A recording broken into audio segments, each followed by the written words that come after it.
কোনে মানি ল'ব, কোনেও নেমানে। এইটো এটা হ'ল ৰং সম্পৰ্কৰ এটা বিশেষ শব্দ। যেতিয়া এই জ্ঞানটোক যেতিয়া বিশেষণ কৰি দিম, জ্ঞানী হ'ব, তেতিয়াহ'লে ৰঙা হ'ব। ৰংটো ৰঙা হ'ব। সেই ৰং মানে কালাৰ, এইটো এটা ৰঙা হৈ গ'ল মানে অসমীয়াত এইটো ৰেড কালাৰ হৈ গ'ল। অসমীয়া কিন্তু আমাৰ মানে হ'ল ৰং মানে জ্ঞান, ৰঙা মানে জ্ঞানী। ৰঙা মানে জ্ঞানী, ৰং জ্ঞানী। জ্ঞান।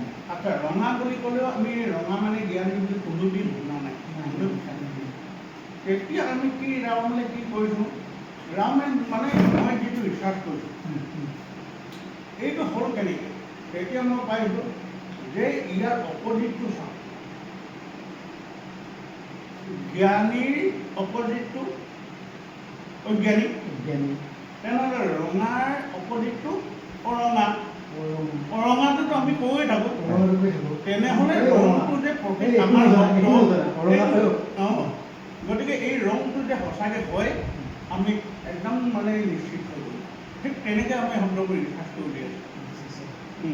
এতিয়া মই মনে মনে ভাবোঁ আমাৰ যে এনেকুৱা হেৰিটা আছিলে, দোৱান এটা আছিলে, লুপ্ত হৈ গ'ল, আকৌ যদি আৰম্ভ কৰিব পৰা গ'লহেঁতেন, এতিয়া যেনেদৰে দেউৰী নিজস্ব দোৱান এটা আছে, মিৰি সম্প্ৰদায়ৰ মানুহৰ আছে, আৰু তেনেকৈ বড়ো চবৰে আছে, আমাৰতো কেনেকৈ লুপ্ত হৈ গ'ল?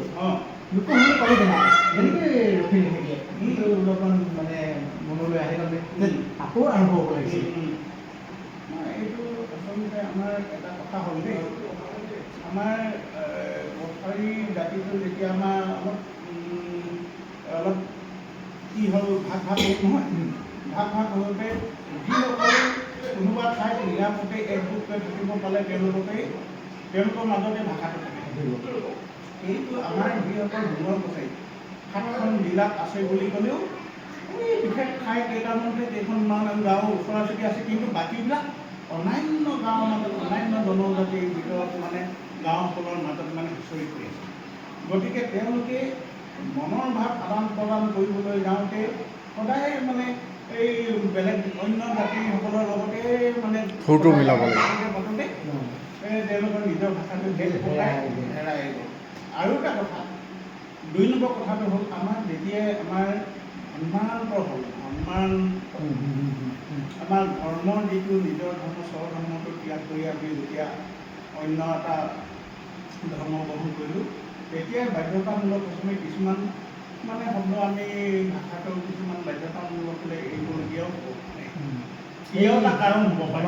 যিটো ধৰ্মৰ আমি গ্ৰহণ কৰিবলৈ ল'লোঁ, সেইফালে মুখীয়া হৈ থাকিলোঁ তাৰমানে। হয়। আৰু এটা কথা, সেইটো মানে বৰ মানে গুৰুত্বপূৰ্ণ। কি হ'ল, আমাৰ কিছুমান মানুহ যেতিয়া অলপমান মুকলিলৈ ওলাই গ'ল, আমি যে জংঘলত থকা জনজাতীয় মানুহ চাৰিসকল, যেতিয়া অলপ কিছুমানে চহৰমুখী হ'ল বা লিখিলে পঢ়িলে অলপ জ্ঞানী হ'ল বা কিবা এটা চাকৰি বাকৰি কৰিলে, তেতিয়া তেওঁলোকে মানে